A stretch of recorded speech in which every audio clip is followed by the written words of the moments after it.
Hello, good morning everyone. So, biyahe ulit tayo guys papuntang Baez City. Yan, galing tayo dito sa Dumaguete City guys. Iikot na natin kahapon yung Negros Oriental. Kaya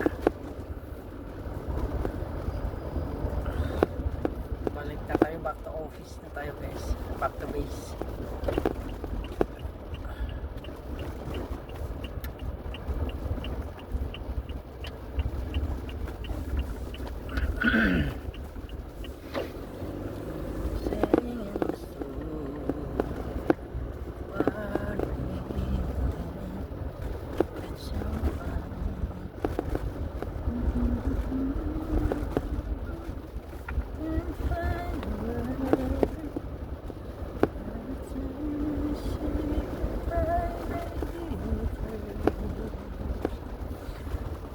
Maayong buntag sa tanan. So first of all, I would like to thank God for His goodness to my life and even to ours, for the extension of life until this very moment. And I would like to thank Him for this for the privilege to bring His word today.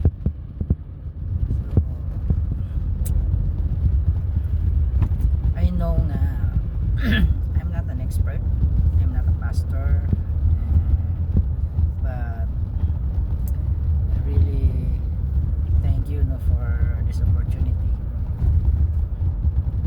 to bring the message, the word of God, and I pray that God use me to God talk to us right now through me. So I hope we open our hearts and minds in order for us to understand really what God wants us to know this morning, to teach this morning. So our verse for today is Isaiah 119 verse 105. So this is a very common verse and very understandable or explainable verse. So which is according to this verse, thy words is a lamp unto my feet and a light unto my path. So it's this message for me is a very personal, because God is talking to us right now. This is for you and for me. So hindi ito sinabi ng Panginoon sa katabi mo, or hindi ito sinabi sa kapitbahay mo, kundi para talaga sa iyo. Why? Bakit ko nasabi yun? Yan nung ako mang nasulti nung para gani sa tuwa tungod kay ingon siya, thy words is the lamp unto my feet, hindi feet sa imong kauban, but to my feet, and the light to my path. Suga sa dala. So in other words, God words guiding us every step we take. So how beautiful, how affirmation. This is a very encouraging affirmations from the Word of God.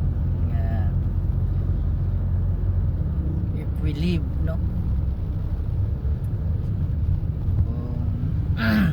nabuhi ta nga nagdala siyang pulong diay sayop.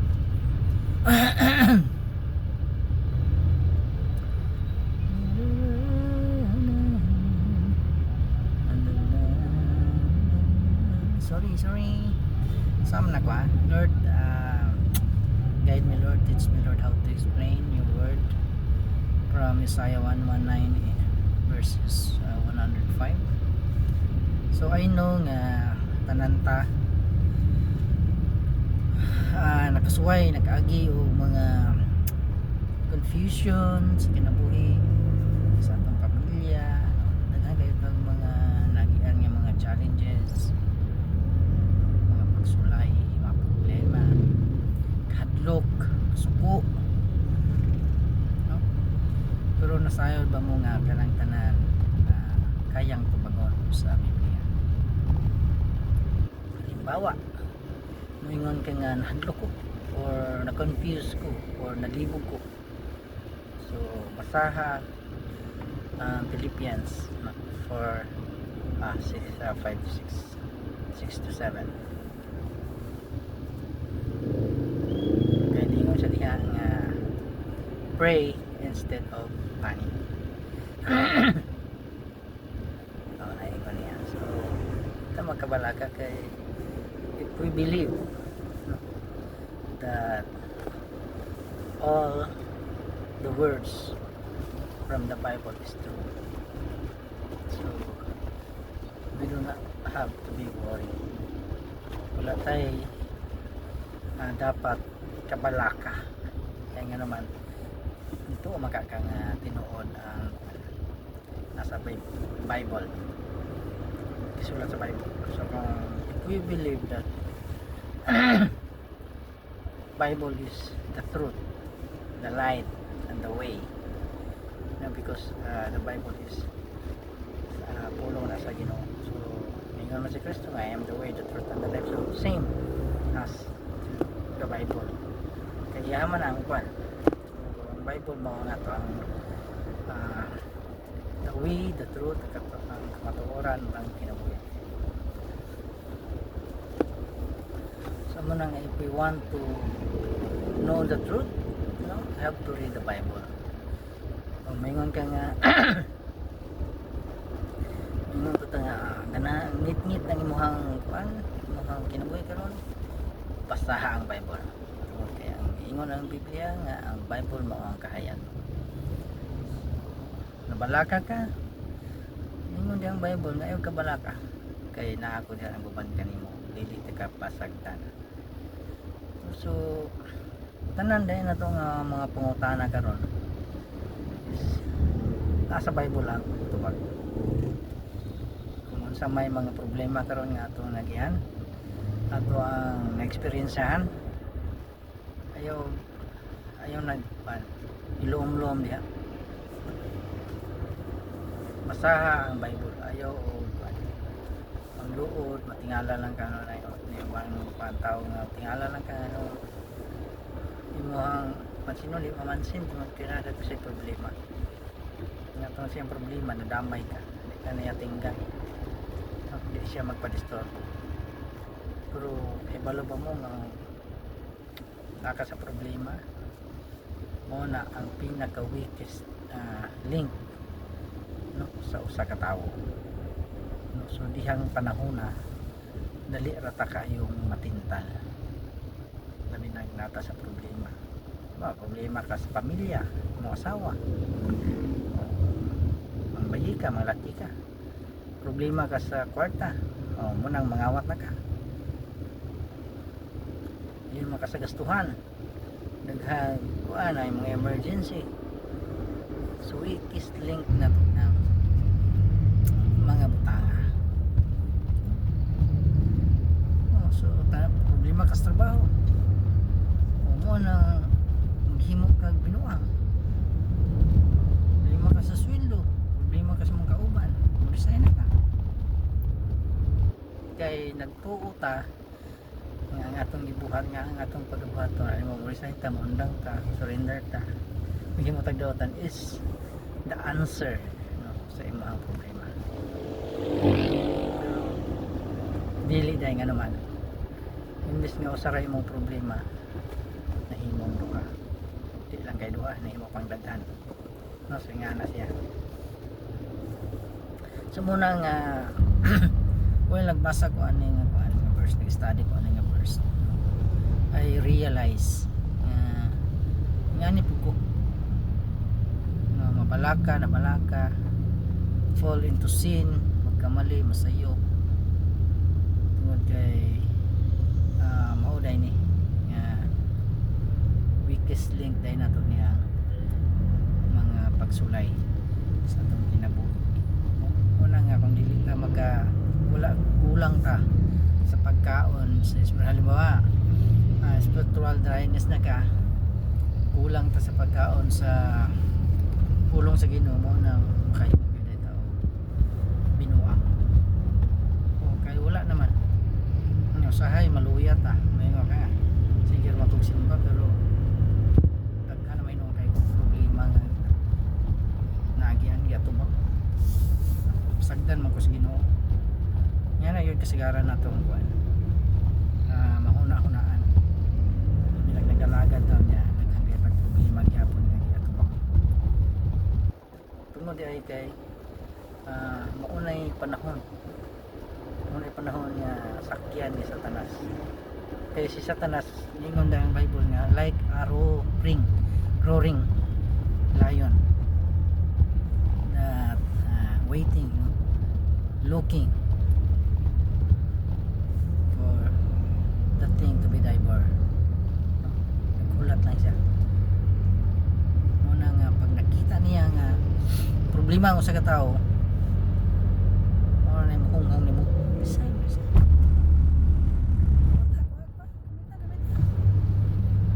ano naman tungod kay sayo siya nga weak ka na nga tayo yawa kay basa-basa sa pulos Ginoo so dali rin tang matintal may maglayo kayo ka saan kas layo minulan ra ka muli lami kayong bay ay gwapo kayo ay gwapa kayo may kuharap kuyo ibito to kabalo kay layo no so nga na ang kuan posible ba kana nga mga ideya si Satan na ang nag-feed sa imong una-una ana ano mga negative nga kuan gikan na kay Satanas dili na gikan sa Ginoo kay nibasa kag Bible mana gyud ang kuan ang Bible nga thou shall not commit adultery thou shall not commit sin no naa dito the fruit of masuko ka mo naa po dito the fruit of love is kind diba so nga na siya muna nga ang kuan dai ang Bible is kuan na siya clarity in confusion so una na to nga there is the clarity in confusion so may unang points na to clarity in confusion kanuha morning daily guidance so balik ko na to nga ng daily guidance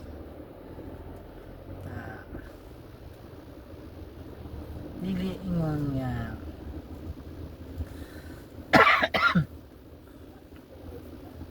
basahon na to ang tibok o sa ulo na to ang tibok Bible kuling giingon sa Ginoo giingon diha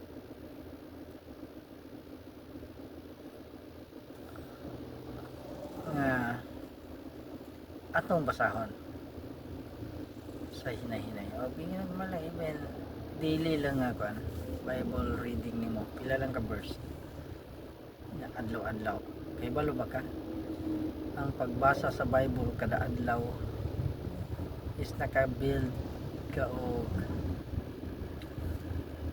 kaning daily habit walking with God so muna imuhang maani kung kada adlaw ka nagbasa o bisag pila lang ka verse isa ka verse do ka verse nya imuhang gikinabuhi kay bisan pagbasahon nimo ang tibuok Bible o nya wala nimo gi-apply wala gihapon ay pulos no same na sa ato ang gitrabaho same na sa ato ang trabaho bisan unsa na to og sa ulo ng mission and vision nato nya wagi nato i-apply. Wala nato gipa-feel sa client nang we are ang atong vision is to experience fullness of life. Dili nila makuha na experience, wala na experience na to, wala na to experience sa ila, wala na to pa-feel sa ila.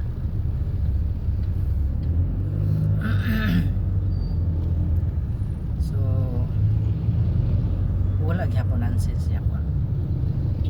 Halimbawa kani atong devotion karon, tuon ta sa Bible, nag Bible study ta, Bible reading ta, naminaw ta, share ta, lamay kay mo share apan dili na to makita sa imong buhat. So sayang una nga required ta sa Ginoo nga pinumduman ta karon, mo na pinumduman ta karon, ingon siya nga thy words is the lamp unto my feet. So this is ano siya, intended ni para sa to at matagusan nato kani nga pulong para gyud nato matagusan. Kaya wa man sa ningon nga thy words is the lamp unto our feet, no, our feet, tingnan mo siya into my feet and the light unto my path.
So ikaduha nga points na ato ang diskutan kaning daily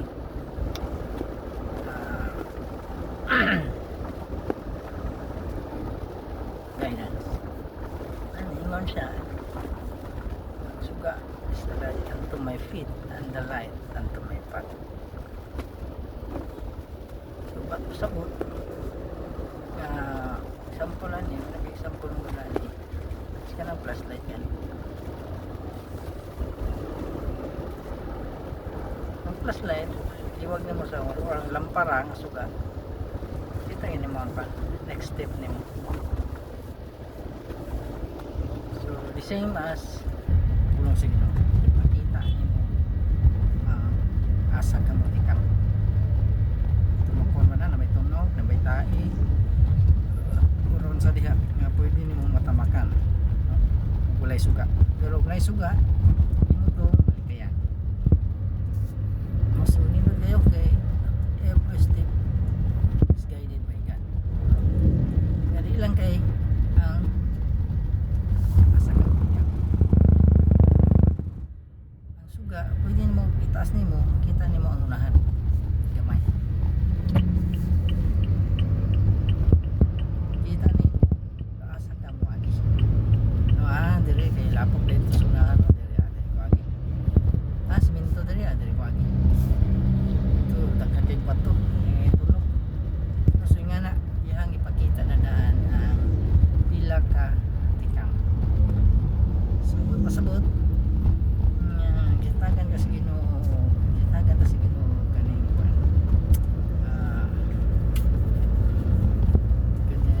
wisdom nga kita na to sa may mahimong resulta kung mo diri ta moagi. Kaya pakita niya ba? Ano may ang imong gipili nga dalan is magadik-adik. Ya paday ka kapalugon sa isang saputan nimo, pwede marakpan ka, mamatay ka, mapuliso ka, mabuang ka. So munay ihang ipakita.